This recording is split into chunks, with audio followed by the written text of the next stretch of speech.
morning students. So in this class we will learn about coefficient and constant terms.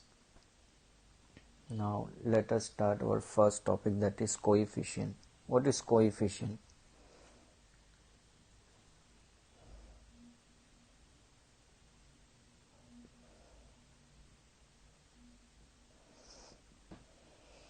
In general, the coefficient is a term in any factor or group of factor of a term by which the remainder of the term is to be multiplied. Thus, in the term 2a xy, 2ax is the coefficient of y.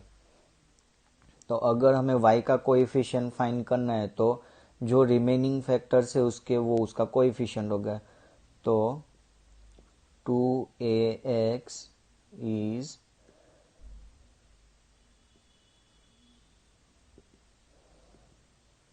Coefficient of y. अभी if ये लिखना हो तो x Y का coefficient क्या हुआ, ये दो टर्म का कोएफिशिएंट क्या हुआ, 2a. So 2a is coefficient of xy and axy का कोएफिशिएंट फाइंड करना हो तो क्या है, 2 is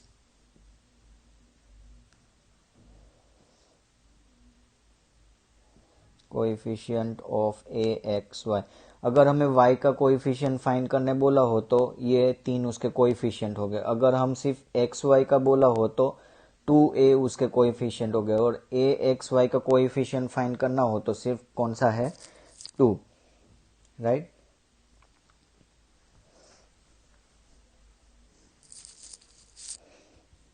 now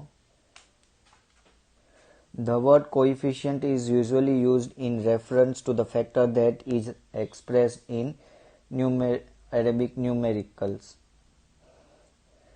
This factor is sometimes called the numerical coefficient. The numerical coefficient is customarily written as the first factor of the term. So in 5x का अगर हमें numeric coefficient लिखना हो, न्यूमेरिक यानी हमें सिर्फ नंबर लेना है. सो 5x का न्यूमेरिक कोएफिशिएंट क्या हुआ, 5 इज द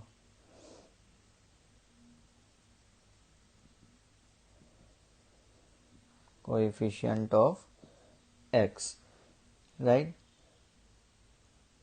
एंड अगर ऐसे हो 34xy² तो न्यूमेरिक कोएफिशिएंट क्या हुआ, न्यूमेरिक कोएफिशिएंट यानी सिर्फ number. So 34 is the coefficient of कौन से टर्म से, xy². Understood? Or when no numeric coefficient is written, it is understood to be 1. Thus in the term xy, अभी यहाँ देखो सिर्फ टर्म xy है तो इसका न्यूमेरिक कोएफिशिएंट क्या हुआ, यहाँ पे कोई भी नंबर लिखा नहीं है, उसका मतलब हमें क्या लेना है, यहाँ पे 1 लेना है. सो 1 is the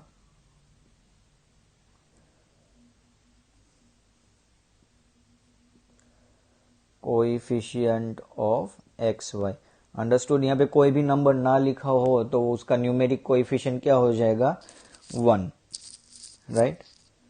Now let us learn about constants.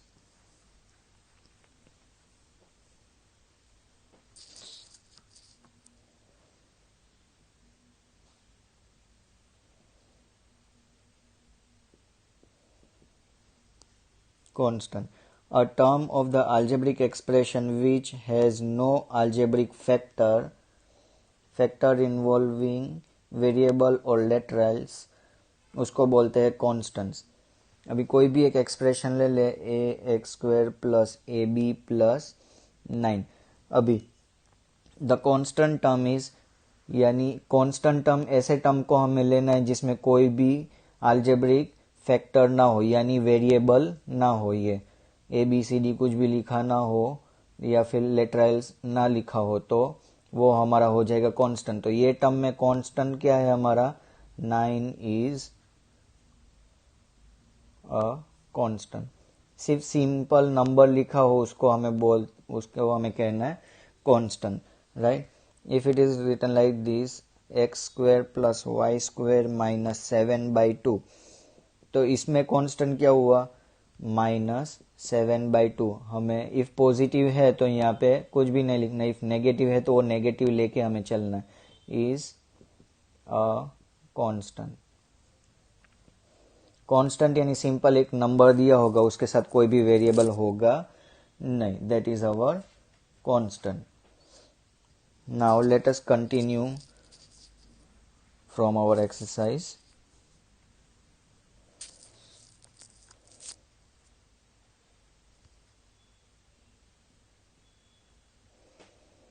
Question number 3. It is written, identify the term and their factor in the following expression. Show the terms and factors by tree diagram. तो पहले हमें दिया है 2x minus 7। इसमें कौन कौन से term है, दो टर्म्स है, एक तो है 2x और दूसरा है -7। यहाँ पे हम लिखेंगे टर्म्स। सो हमारे टर्म्स क्या हो गए, 2x एंड -7। इसमें दो टर्म, दो फैक्टर और है, तो इसके दो पार्ट्स और करेंगे। एक तो 2 है और दूसरा है x। 2 multiply by x 2x, और ये तो कांस्टेंट है तो वो एक ही नंबर आएगा, राइट ना। सो इसको बोलेंगे हम factors.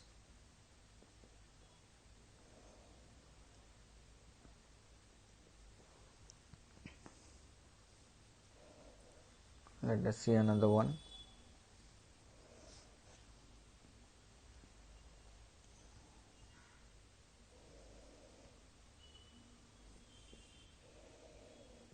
(7y minus 2y cube).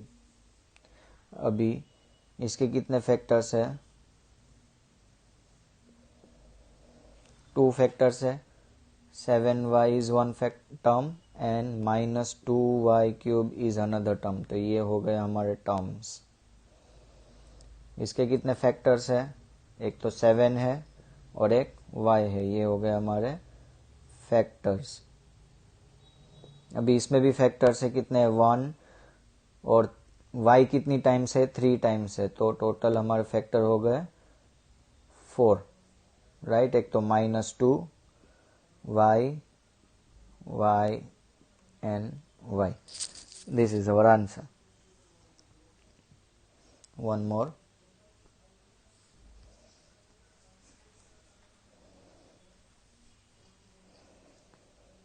It is given 1.2 p square qr plus p square q minus q square p plus 0.7 pqr. कितने टर्म्स है, 1 2 3 and 4 टर्म्स है, so we will draw 4 terms here.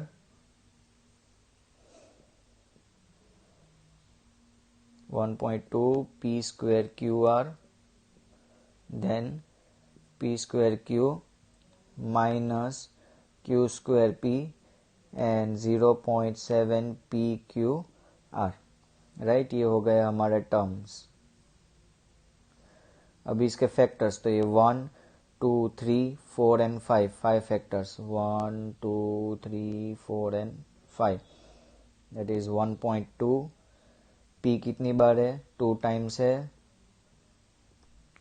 p 2 times, q 1 time and r 1 time. यहाँ पे कितने factors है, 3। p है 2 times है, p and q, here also 3, minus q p, here 4, 0.7 p q r, ये क्या हो गए हमारे factors. Understood. Now next question.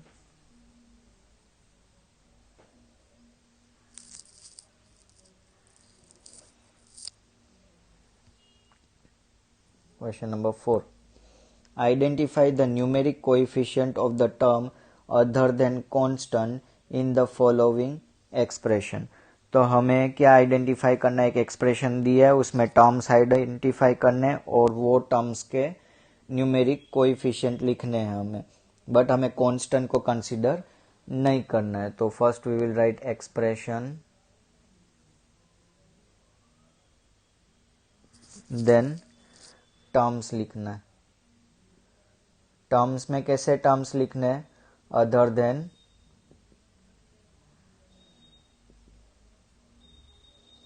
Constant लेना है, कांस्टेंट को छोड़ के बाकी सब लेना है, right.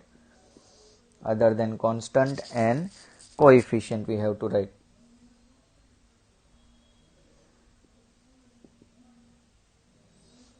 Now we will make one table.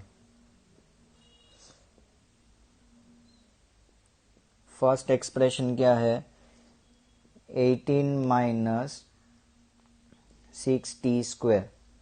अभी अदर देन कांस्टेंट यानी सिर्फ सिंगल नंबर दिया है उसको हमें निकाल देना है, ये हमें लिखना नहीं है टर्म्स में.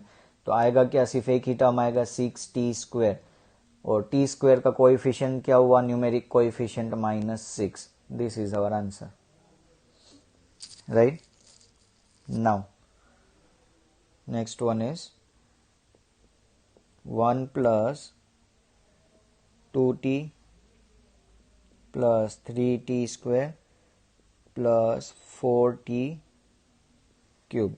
अभी कांस्टेंट तो लिखना नहीं है, तो कितने टर्म हुए, एक तो 2t हुआ, देन 3t स्क्वायर हुआ और 4t क्यूब हुआ, right.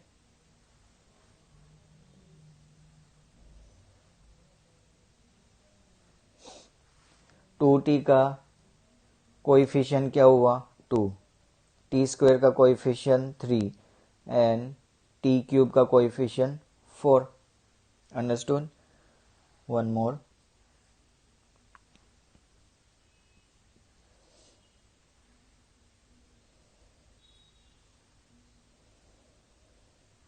Two into length plus breadth.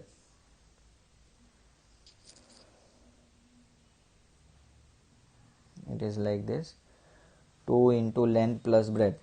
तो ये 2 क्या होगा, लेंथ और ब्रेथ के साथ मल्टीप्लाई हो रहा है, इसका मतलब 2 इसके साथ भी मल्टीप्लाई हो रहा है और ये 2 ब्रेथ के साथ भी मल्टीप्लाई हो रहा है. तो इसको मैं ऐसे लिखूँ, 2 लेंथ प्लस 2 ब्रेथ. मैंने क्या किया, ये जो लेंथ और ब्रेथ है पूरे ब्रैकेट के साथ 2 मल्टीप्लाई, इसका मतलब ये 2 लेंथ के साथ भी मल्टीप्लाई होगा और ये 2 ब्रेथ के साथ भी मल्टीप्लाई होगा. तो 2 length plus 2 multiply by breath, right.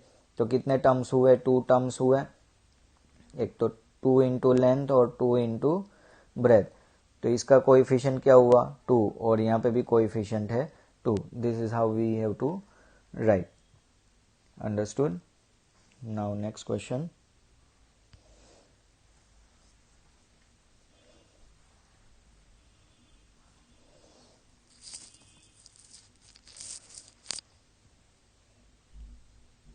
Question number 5,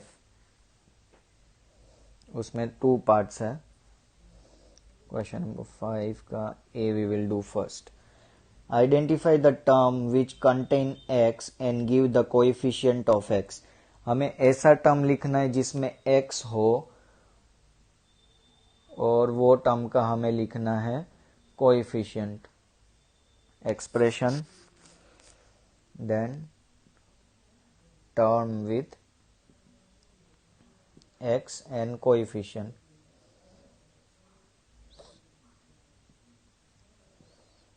Right. We'll make table again. First one is 3y square x plus y. अभी हमें इसमें से ऐसा टर्म चूज करना है जिसमें x हो, इसमें x है नहीं, तो हमारा टर्म कौन सा होगा, 3y स्क्वायर x. तो x का कोएफिशिएंट लिखना है, यानी x के आगे क्या लिखा है, 3y स्क्वायर, वो हमारा कोएफिशिएंट हुआ. डन. हमें ऐसे नहीं बोला कि न्यूमेरिक कोएफिशिएंट लिखो. अगर न्यूमेरिक कोएफिशिएंट बोला हो तो सिर्फ नंबर आएगा, बट बोला है कि x टर्म वाले का जो भी कोएफिशिएंट है वो लिखो, तो x को छोड़ के बाकी सब हमें यहाँ पे कोएफिशिएंट में डालना है, right. Now 28y² plus 4xy, yx और xy।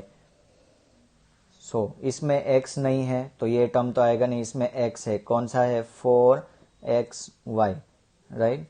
अभी यहाँ पे x को निकाल दो, x को निकाल के जो भी बचता है वो उसका कोएफिशिएंट हुआ, that is 4y, right. Now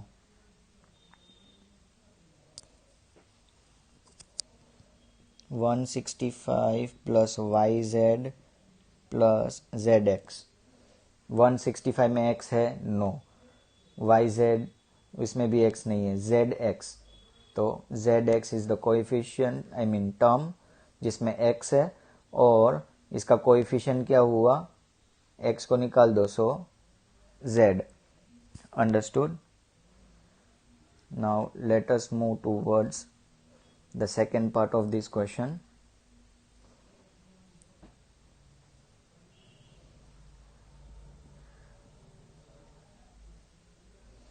उसमें क्या लिखा है, identify the term which contains x square, x square यानी एक्स के पावर में 2 हो वैसे वाले टर्म लिखना है, and give the coefficient of x square. So let us do, x square के सिर्फ कोएफिशिएंट लिखने हैं, 78 माइनस 7x² y²। अभी एक्स स्क्वेयर इसमें है, नो इसमें है, तो ये वाला टर्म लिखेंगे -7x² y²। अभी इसका कोएफिशिएंट लिखना है, यानी इसमें से x² निकाल दो, जो बचा वो उसका coefficient, -7y² is the coefficient of this expression that contains x²। Now 5y²z plus 7x² yz। इसमें x² नहीं है तो ये टर्म तो लिखना नहीं है, which term will come, 7x² yz। x² को निकाल दो तो जो बचा उसका कोएफिशिएंट होगा 7y and z। Understood. Now 3x² y minus 6x² y² plus 9y²। अभी इसमें कितने टर्म्स है, x² वाले 2 टर्म्स है, तो विल राइट 3x² y, और सेकेंड टर्म क्या हुआ, -6x² y²। इसमें कोएफिशिएंट क्या है, 3y, और इसमें कोएफिशिएंट क्या है, -6y²। अंडरस्टूड। Thank you.